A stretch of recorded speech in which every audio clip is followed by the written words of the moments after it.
नमस्कार। परीक्षा की तैयारी कार्यक्रम में आप सभी का स्वागत है।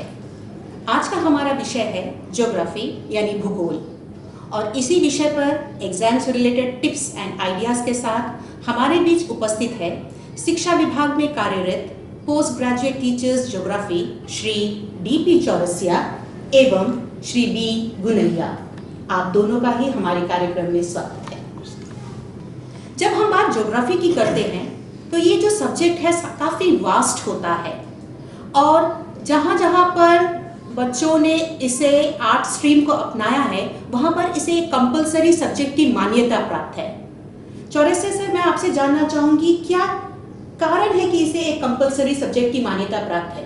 क्या ये बहुत ईजी है या बहुत ज़्यादा स्कोरिंग है? एक्चुअली मैडम, सब्जेक्ट कोई इजी नहीं होता, हर सब्जेक्ट की अपनी इम्पोर्टेंस होती है। रही बात ज्योग्राफी सब्जेक्ट की, तो ज्योग्राफी सब्जेक्ट के बारे में कहा गया है कि ज्योग्राफी सभी विषयों की जननी है। मतलब इसमें हम धरातल के अंदर से लेकर के, भूगर्भ से लेकर के अंतरिक्ष तक की जानकारी प्राप्त करते हैं। कोई ऐसा फील्ड नहीं है जो ज्योग्राफी में नहीं है। वो अलग चीज़ है कि हमें नॉलेज कितना है। हम जब भूगर्भ के अंदर की बात करते हैं तो लेयर्स ऑफ द अर्थ, पृथ्वी की कितनी परतें हैं, कितनी गहराई में है, टेम्परेचर कैसा है, जैसे जैसे हम भूगर्भ के अंदर जाते हैं उसका टेम्परेचर कैसे बढ़ता है, क्यों बढ़ता है, वो सारी जानकारी मिलती है। जब हम धरातल पर आते हैं तो धरातल पर कहाँ किस तरह की मिट्टी है, कहाँ किस तरह का स्ट्रक्चर है, कहाँ किस तरह की वनस्पति है, कहाँ किस तरह का क्लाइमेट है, ये सारी चीज़ों की स्टडी की जाती है। जब हम अंतरिक्ष में जाते हैं तो हमारा वायुमंडल कैसा है, हमारा एटमॉस्फेयर कैसा है, और इसके ऊपर लेयर्स कैसी है, कहाँ टेम्परेचर, कितना ऊंचाई पर जाने से टेम्परेचर किस रेशियो में कम होता है, और ये तारे, गैलेक्सीज के बारे में, सारी चीज़ों के बारे में हम भूगोल के अंतर्गत स्टडी करते हैं। इसलिए भूगोल सब्जेक्ट अपने आप में काफ़ी इम्पॉर्टेंट है, और शायद इसीलिए ये कंपलसरी सब्जेक्ट के तौर पर इसको मान्यता दी जाती है। स्कोरिंग की अगर हम बात करें, स्कोरिंग, भूगोल में स्कोरिंग करना बहुत आसान होता है, बशर्ते कि थोड़ी सी एक्स्ट्रा एफर्ट की ज़रूरत होती है। इसमें मैप्स भी होते हैं। मैप एक मैथमेटिकल स्कोर का एक तरीका है। यदि हम प्रॉपर तरीके से पॉइंट करते हैं तो उसमें पूरे के पूरे नंबर मिलते हैं, और इसका क्वेश्चन पेपर का पैटर्न ऐसा होता है कि इसमें यदि हम सही आंसरिंग करें तो शायद 100% स्कोर भी कर सकते हैं। जी सर। सर गुनैया सर, मेरा दूसरा सवाल आपसे होगा कि इस बार जो सिलेबस है, एक्चुअली सीबीएसई ने इसे 2 टर्म्स में बांट दिया है, और अभी भी बच्चों के अंदर ये कंफ्यूजन है कि टर्म 2 के क्वेश्चंस एक्चुअली है क्या।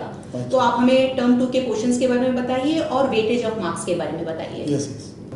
भूगोल में जो है खास करके जो 12th क्लास के 3 किताबें हैं। एक फंडामेंटल ऑफ ह्यूमन ज्योग्राफी, दूसरा इंडिया पीपल एंड इकोनॉमी, और तीसरा है प्रैक्टिकल, जिसमें खाली सिर्फ प्रैक्टिकल होगा।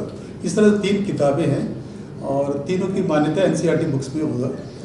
तो जैसे कि सीबीएसई ने इस बार क्या हो गया, क्योंकि कोविड जो सब जो है कोविड से परेशान थे, सिलेबस को 2 भागों में बांट दिया, पार्ट ए पार्ट बी, यानी कि टर्म 1 टर्म 2। तो टर्म 1 में लगभग 50 मार्क्स जो ऑलरेडी हो चुका है, और इसका रिजल्ट भी आ चुका है, बच्चों को नहीं दिया लेकिन आ गया। लेकिन हम टर्म 2 की बात करेंगे, हम लोग अभी केवल टर्म 2 की बात करेंगे। इसमें भी 50 मार्क का होगा, और इस 50 में भी फंडामेंटल ऑफ ह्यूमन ज्योग्राफी, जिसमें खास करके जो है वो 15 मार्क के क्वेश्चन थ्योरी के आएंगे, और इंडिया पीपल एंड इकोनॉमी के उसके 15 मार्क्स के होंगे, यानी कि दोनों मिलाकर 30 होगा। बाकी एक 5 मार्क बचता है, वो है मैप क्वेश्चन होगा। इस तरह से जब टोटल 35 मार्क्स का थ्योरी हो गया, फिर इसके अलावा 15 मार्क बचता है, वो 15 मार्क जो है वो प्रैक्टिकल के होंगे, जो लगभग अभी शुरू हो गया है। प्रैक्टिकल हर स्कूल में भी लेना शुरू कर दिया। तो 15 में, अच्छा एक और मजेदार बात मैं आपको बता दूँ कि देखिए, जो 100 मार्क्स है इसमें 33% लेना है। अगर बच्चा सोचता है कि मैं थ्योरी में अच्छा मार्क ले लिया और प्रैक्टिकल की ज़रूरत नहीं है, ये बिल्कुल ऐसा नहीं सोचना चाहिए, क्योंकि 35 में, यानी कि जो पूरा का पूरा जो सिलेबस है 70 में भी 33% लेना है, अलग से पास होना है, और बाकी जो 30 है प्रैक्टिकल का, 30 में भी 33% लेना है। अगर बच्चा सोचता है कि हमको 30 में 30 मिल गया प्रैक्टिकल में, और थ्योरी में जो है वो कम थ्योरी से भी पास हो जाएगा, ऐसा नहीं होगा।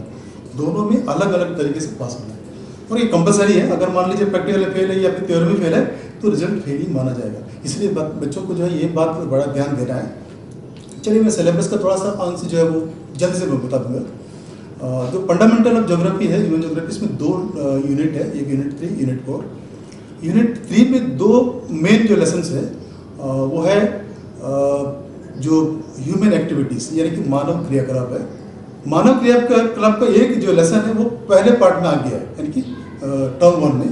अब टर्म 2 में ये जो मानव क्रियाकलाप यानी कि द्वितीय क्रियाकलाप, तृतीय क्रियाकलाप और चतुर्थ क्रियाकलाप यानी कि secondary activities, tertiary activities and quaternary activities. इसके अलावा एक और किनारी एक्टिविटीज़ भी है, तो इन सबको शामिल किया गया है। और इसके अंतर्गत हम लोगों ने जो है वो सेकंड टर्म विकास कर दिया। जैसे ऐसा क्वेश्चन आएगा कि जो इसमें क्या अंतर है, इस तरह का ऐसा क्वेश्चन आ जाता है। इसके अलावा ट्रांसपोर्ट एंड कम्युनिकेशन है, ये 2 यूनिट है। और ट्रांसपोर्ट एंड कम्युनिकेशन भी एक यहाँ पर मैं क्लियर कर दूँ कि 2 लेसन है ट्रांसपोर्ट एंड कम्युनिकेशन। एक फंडामेंटल ऑफ ह्यूमन ज्योग्राफी में है और एक इंडिया पीपल एंड इकोनॉमी में है। एक्चुअली जो फंडामेंटल ऑफ ह्यूमन ज्योग्राफी है वो विश्व स्तर पर है कि वर्ल्ड बेस में हम लोग पढ़ते हैं। तो वो जो ट्रांसपोर्ट एंड कम्युनिकेशन है पूरे विश्व को एक परिदृश्य में उसको देखेंगे हम लोग कि जैसे अभी हम लोग जो परिवहन की बात करेंगे हम लोग, तो पूरा देश में कौन सा देश में ज़्यादा परिवहन है, ज़्यादा अच्छा है ट्रांसपोर्ट, तो उस बेस में पढ़ेंगे हम लोग। उसमें खास करके सड़क, इस प्रकार 4 टाइप है, यानी कि हम लोग सड़कों के बारे में सोचेंगे हम लोग। तो सड़क जो है अंतर्राष्ट्रीय सड़क कैसे कहाँ पर है, इस बारे में विचार करेंगे हम लोग। इसके अलावा रेलवे है, तो अंतर महाद्वीपीय रेलवे खास करके जो है पढ़ा जाएगा इसमें।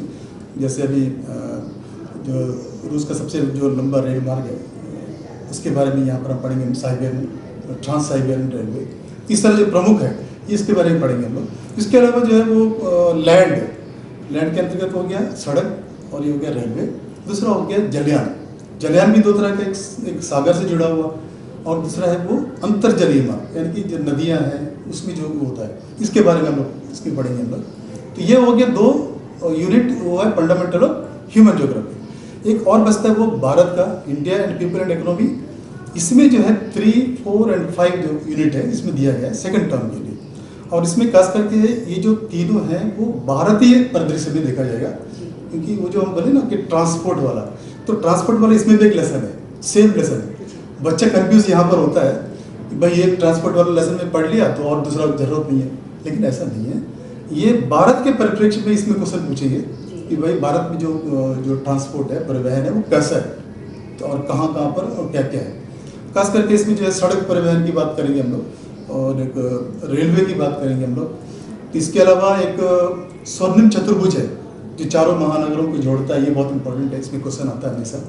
तो 4 महानगर, यस, गोल्डन क्वाड्रिलेटरल है, इसका भी एक है।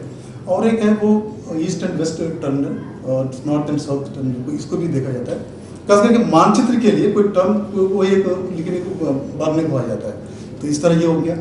तो ये हो गया हम लोग का यूनिट इसके लिए। इसके अलावा भारत में जो संसाधन है, जो रिसोर्सेज है, रिसोर्स बेस में भी एक लेसन है, टॉपिक यूनिट है। खास करके मिनरल्स है, कहाँ पर मिनरल्स पाया जाता है और कहाँ पर कन्वेंशनल सोर्स ऑफ एनर्जी है, non conventional source of energy है। खास करके इन्हीं विषयों पर जो है यहाँ पर दिया गया है। इसके अलावा एक और लेसन है हम लोग का ज्योग्राफिकल पर्सपेक्टिव ऑन इशूज, यानी कि हम देखेंगे हम लोग जो भौगोलिक परिप्रेक्ष्य में जो समस्याएं हैं उस पर भी एक विचार किया जाएगा, उसमें भी दिया हुआ है। और इसमें खास करके जो है एनवायरमेंटल इशूज़ है, ये पोल्यूशन है, लैंड डिग्रेडेशन है। और इसके अलावा जो है एक जैसे अभी हम देखते हैं कि अर्बन एरिया है, अर्बन एरिया में जो है क्या करते हैं कि बहुत सारा कचरा है, कचरा निपटान करने का तरीका। और बड़े बड़े शहरों में जो है वो स्लम एरियाज है, वो स्लम एरियाज को जो है किस तरह से वो कहाँ पर है, इस विषय को भी हम भारत के परिप्रेक्ष्य में पढ़ेंगे हम लोग।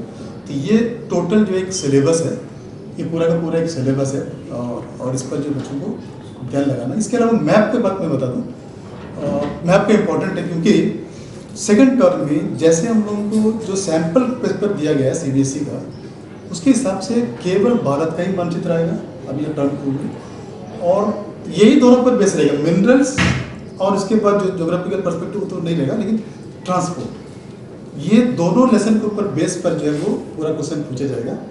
तो अगर हम जैसे गोल्डन क्वाड्रिलेटरल बोले हम लोग, टर्मिनल बोले हम लोग, ये सबको अगर देख लेंगे, ध्यान से देखेंगे तो ये इम्पोर्टेंट रहेगा और पढ़ने को ईजी रहेगा।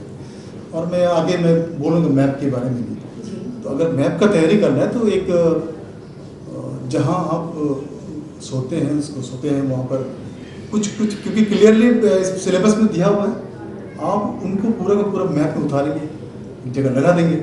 आप डेली जो है अपना दिनचर्या में जब भी मौका मिलता है तो एक बार देख लेंगे, गेल में भी देख लेंगे, तो ये दिमाग में जो है बैठ जाएगा। और रटने की जरूरत नहीं है, वो एकदम बैठ के ऐसे करेंगे ऐसा जरूरत नहीं है।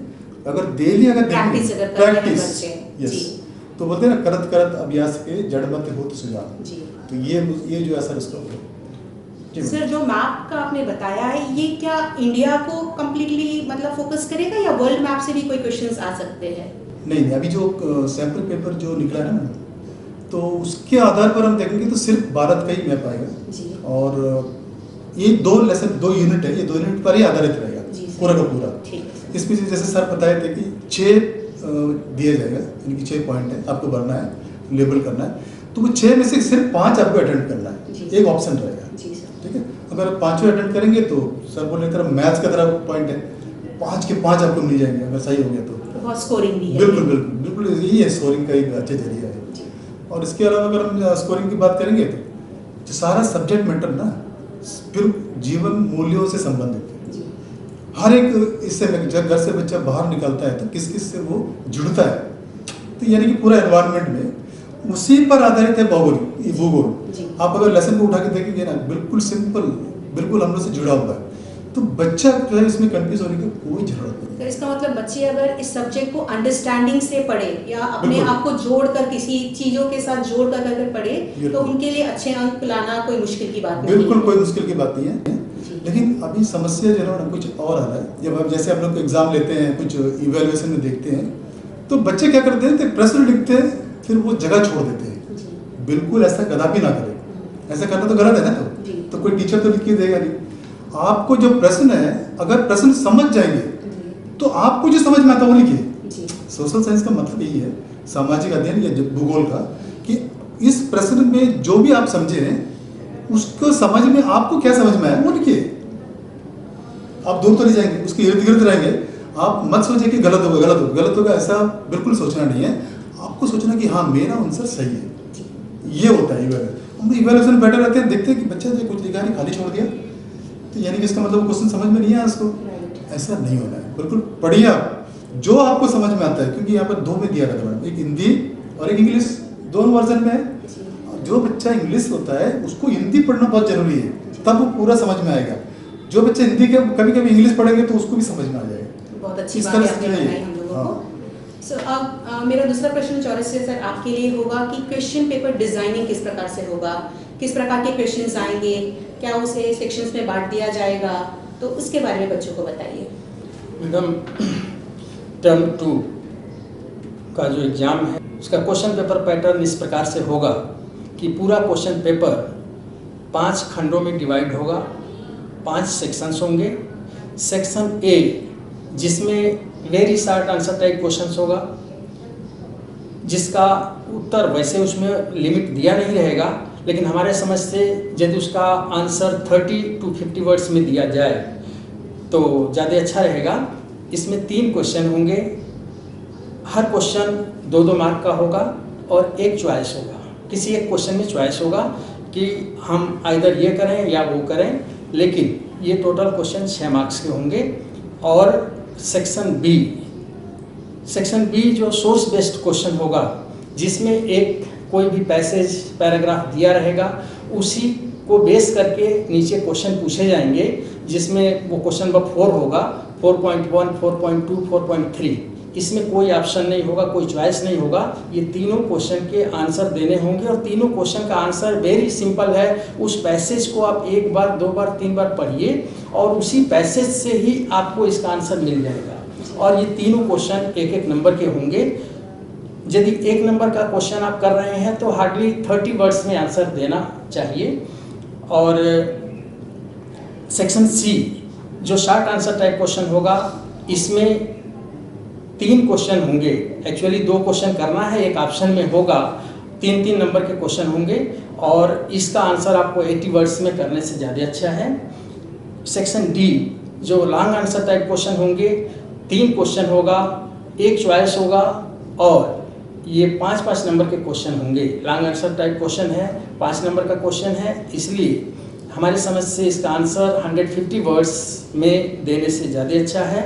और क्वेश्चन सेक्शन ई जो मैप बेस्ड होगा, मैप जिसमें एक इंडिया का पॉलिटिकल आउटलाइन मैप दिया होगा और उसमें 6 क्वेश्चन पूछे जाएंगे, 6 में से किसी 5 का आंसर आपको देना होगा। ऊपर ही लिखा होगा अटेम्प्ट एनी 5, किसी 5 को आप देखिए, जो एक नहीं आता छोड़िए, बाकी 5 को अटेम्प्ट करना है और एक नंबर के ये क्वेश्चंस होंगे। टोटल 5 मार्क्स का मैप का क्वेश्चन होगा।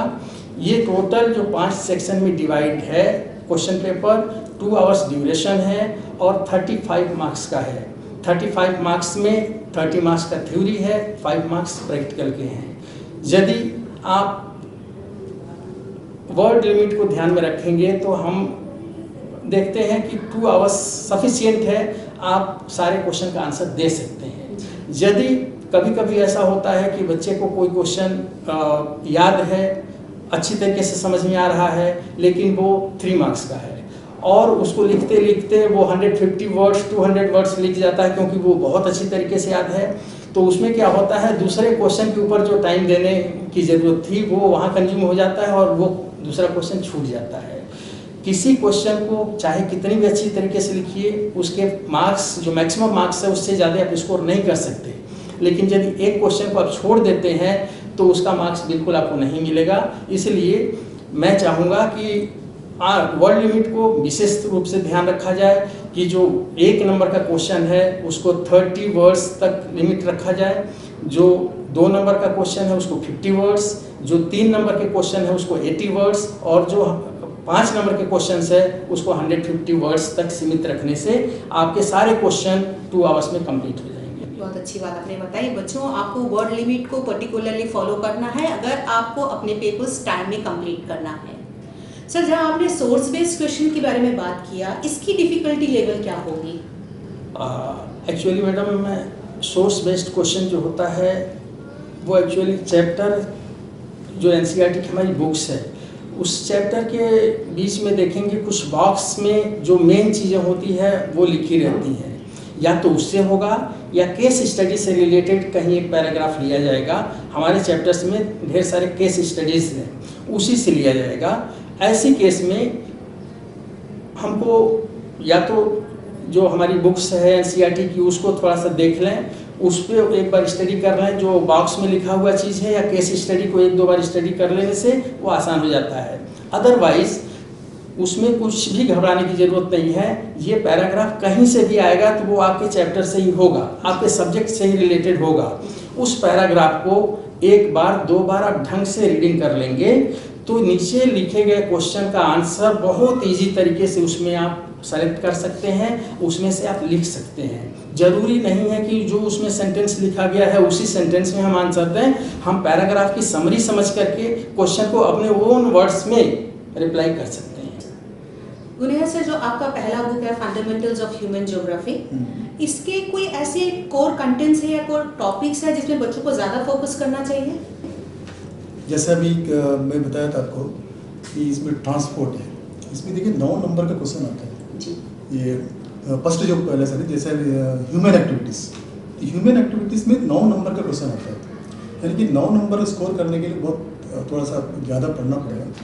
यानी कि देखिए अभी सेकेंडरी जो एक्टिविटीज़ है जैसे मैन्युफैक्चरिंग है और इसके अलावा टर्सरी जो एक्टिविटीज़ है वो है पूरा जो सर्विसेज ये पढ़ने में ना बहुत आसान, अगर समझ के पढ़ेंगे ना तो बहुत ही इजी है, ऐसा कुछ हार्ड है ही नहीं। लेकिन इसमें स्कोर करने के लिए बहुत बड़ी जगह है, तो आप इस लेसन को जो है ज़्यादा अधिक जो है थोड़ा सा ज़्यादा ध्यान देके दबाव देके तैयारी करेंगे, अच्छा रहेगा। और हम इसमें एक क्वेश्चन देखें, इसमें जो है थिंकिंग के ऊपर जो क्वेश्चन आता है, जैसे मान लो एक स्टेटमेंट दिया रहेगा कि आप उसको जस्टिफाई करेंगे, क्वेश्चन रहेगा कि भैया ये स्टेटमेंट है, आप अपनी ओर से या तो उसके हाँ में या उसके ना में जस्टिफाई करिए। इस तरह से आप 3 पॉइंट लिखेंगे तो 3 पॉइंट लिखेंगे तो आपको आसानी से नंबर मिल जाएगा। मैक्सिमम जो पेपर अभी जो दिया हुआ है, तो जो बोर्ड ने जो निकाला पेपर, सैम्पल पेपर, उसमें बहुत ही सफाई से, बहुत ही बढ़िया से दिया हुआ है और स्कोरिंग करने के लिए बहुत ही बढ़िया है। इसके अलावा जो सेकंड है ट्रांसपोर्ट एंड कम्युनिकेशन, तो इस पर भी जरूर ध्यान देंगे तो ठीक रहेगा, क्योंकि मेन जो कंट्रीज़ के जो कैपिटल्स है, राजधानियाँ हैं, वो कहाँ पर है कुछ याद रहेगा। और मेन जो ट्रांस साइबेरियन जो रेलवे है, तो ट्रांस साइबेरियन रेलवे के जो दोनों हिस्सा कहाँ कहाँ पर है, इससे संबंधित जो क्वेश्चन जो पूछा जाएगा तो वो देने में आसानी रहेगा, ये बहुत आसान रहेगा। मैडम एक बात हम बोलना चाहते हैं, ये एक्चुअली जो है ना, बच्चों को आप जवाब लिखते ही नहीं है, लिखना है। आप ये मत सोचिए कि क्वेश्चन का आंसर गलत होगा, ये गलत होगा, ऐसा बिल्कुल सोचना ही नहीं है। आपको आंसर करना है, आप खाली छोड़ के भी नहीं आना है। अगर मान लीजिए आप एक भी बात लिखते हैं इसमें, तो आपको कम से कम 1 मार्क जरूर मिलेगा। अगर 3 नंबर का क्वेश्चन है तो 1 नहीं तो आधा मिलेगा जरूर, लेकिन आप छोड़ के आ जाएंगे ना, वो कुछ भी नहीं होगा। आप अगर क्वेश्चन को समझेंगे, क्वेश्चन का आंसर क्वेश्चन में छिपा रहता है, तो आपको क्वेश्चन को पहले समझना है, ये इस पर ज़्यादा ध्यान देना होगा, तो स्कोर जो है वो आसानी से आप कर सकते हैं। चौरस सर, जो दूसरी बुक है इंडियन पीपल एंड इकोनॉमी, उसमें भी कोई ऐसे कोर कंटेंट्स है जिसमें बच्चों को ज़्यादा फोकस करना चाहिए? देखिए, जो इसका एक लास्ट चैप्टर है जिसमें भौगोलिक परिप्रेक्ष्य में चयनित कुछ मुद्दे और समस्याएं, एक चैप्टर है जिसका बहुत कॉमन कॉन्सेप्ट ये है कि हमारे देश में पोल्यूशन की समस्याएं किस तरीके से है, एयर पोल्यूशन कैसा है, वाटर पोल्यूशन कैसा है, लैंड डिग्रेडेशन कैसा है, या कुछ इससे संबंधित बीमारियां हैं। तो इस तरीके की चीज़ें इसमें है। खास करके जो आप देखे होंगे धारावी, जो हमारे देश की सबसे, एशिया की सबसे बिगेस्ट स्लम सेटलमेंट है, उसके ऊपर भी क्वेश्चन बेस्ड करके आते हैं। तो इस चैप्टर को 1 से 2 बार यदि हम ढंग से पढ़ लें, याद करने की ज़रूरत नहीं है, केवल हम ढंग से 2 बार पढ़ लें, तो इसमें जो क्वेश्चन आता है कि अर्बनाइजेशन हो रहा है, शहरीकरण हो रहा है, उससे वहाँ की क्या प्रॉब्लम बढ़ रही है, ग्रामीण क्षेत्रों से शहरी क्षेत्रों में लोग जाकर के बसते हैं तो वहाँ के इंफ्रास्ट्रक्चर पर बहुत ज़्यादा बोझ आता है, उससे वहाँ क्या क्या तरह की प्रॉब्लम आती है। या दूसरा जो ये पोल्यूशन की समस्या है, वायु प्रदूषण हो रहा है, जल प्रदूषण हो रहा है, ध्वनि प्रदूषण हो रहा है, इस तरीके की प्रदूषण की समस्या उसमें आती है। तो उस चैप्टर को यदि हम विशेष रूप से 1 या 2 बार ढंग से पढ़ लें तो शायद उससे काफ़ी कुछ हमें मिल जाएगा।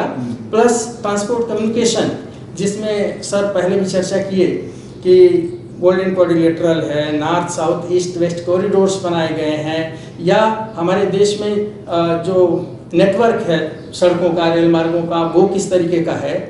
ऐसी केसेस में शायद याद करने की जरूरत नहीं है, 1 बार 2 बार पढ़ लेने से हम बहुत अच्छी तरीके से क्वेश्चन का आंसर दे सकते हैं। और इन चैप्टर्स को याद करने से अच्छा है केवल 1-2 बार समझना। जी सर। सर, सैम्पल पेपर्स की अगर हम बात करें तो यूट्यूब चैनल्स या बहुत सारे चैनल्स में बहुत कुछ सब्जेक्ट के बारे में बताया गया है, तो आप बच्चों को इस बारे में क्या सजेशन देना चाहेंगे? मैडम देखिए, सैम्पल पेपर में जो लिखा है वो सिर्फ एनसीईआरटी निकालता है, उसी बेस पे बाकी सब पेपर निकालते हैं, चाहे यूट्यूब पे हो कहीं भी हो। हमको क्या करना है, यूट्यूब से भी हम पढ़ सकते हैं, ऐसा नहीं पढ़, लेकिन आपको एनसीईआरटी का बुक को जो ज़्यादा स्टडी करना है, बिल्कुल तैयारी करना है। इसके बाद आप सोर्स, बाकी सोर्स को आप ले सकते हैं। मैडम एक बात मैं कहना चाहूँगा कि कोविड-19 का ज़माना था, तो इसलिए बच्चा जो है वो पूरा उससे प्रभावित था, तो बच्चे को जो है बिल्कुल मौका ही नहीं मिला, तो 24 घंटा वो टीवी में या फिर इसमें लगा हुआ था। तो अभी बच्चों को चाहिए, पेरेंट्स को चाहिए कि बच्चों को जो है बिल्कुल पकड़ में रखे और उनको साथ दे, ताकि वो इजीली जो है वो बच्चे जो है अपना मेंटेलिटी को इसमें बना सकें। तो इस पर ध्यान देना होगा पेरेंट्स को, तो ये बात हम बोलना चाहेंगे। और बच्चों को चाहिए कि अभिभावकों की बात को माने और अपना काम के ऊपर ध्यान दे और काम करें। सर, कार्यक्रम के अंत में आप बच्चों को क्या संदेश देना चाहेंगे? हाँ, हम यही बोलना चाहते हैं कि भाई आपका समय जो है वो बहुत कम रह गया है, अभी प्रैक्टिकल एग्जाम चल रहे हैं, तो आप अधिक से अधिक ध्यान जो है अपनी पढ़ाई में करें और जितना हो सके, अगर जब आप किसी से मिलते हैं तो इसी पर बहस करें, इसी पर विचार करें। और मैं बताया था आपको कि मैप, अपने जहाँ पर सोते हैं वहाँ पर एक मैप लगा लें, उठते बैठते सोते समय पहले थोड़ा सा मैप देख लें, ताकि मैप जो हमेशा आपको याद रहेगा कि मैथ्स का तरह मार्क्स मिलने वाले हैं। और आप अगर ये सब कार्य करेंगे तो आप, हम श्योर भी बताते हैं कि आप फेल हो ही नहीं सकते ज्योग्राफी। वो इतना आसान सब्जेक्ट है। सर, इसके साथ आप कुछ जोड़ना चाहेंगे? मैडम, एक चीज़ जो इसका मेन था वो छूट गया, शायद मैं उसको 1 मिनट के अंदर कंप्लीट करना चाहूँगा। जैसे मैप फिलअप करने की बात है, 5 नंबर इसके ऊपर डिपेंड करता है।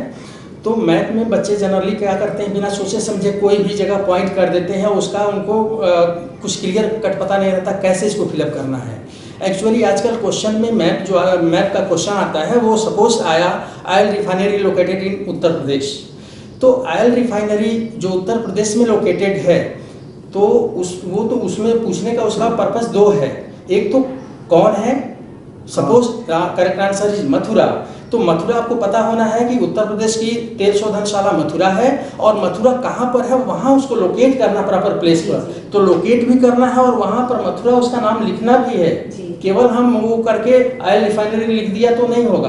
तो उस हर क्वेश्चन के उसमें आप ईस्ट वेस्ट कॉरिडोर्स का यदि हम ईस्टर्न मोस्ट स्टेशन पूछते हैं तो हमें सिलचर लिखना है, हमें पता होना है कि ईस्टर्न मोस्ट सिलचर है। और सबसे लास्ट मैसेज मैं यही देना चाहूँगा कि बच्चा पैनिक नहीं होना एग्जामिनेशन में जाने से।